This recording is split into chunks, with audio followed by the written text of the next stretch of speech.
ఎర్ర కూడా వేసుకోవచ్చు. తగినన్ని పాలు తీసుకోవాలండి.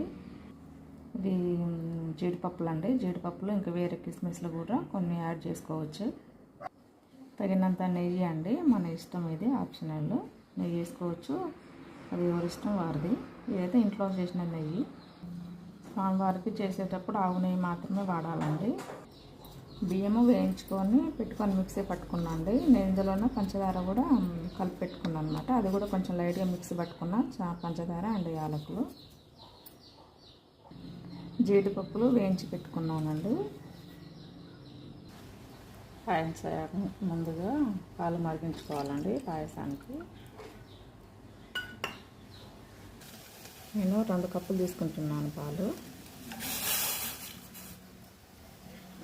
ఇక 1/2 కప్పు వరకు సరిపోతుందండి పిండి ఈ పాలకి. కూడా వేసుకోవచ్చు.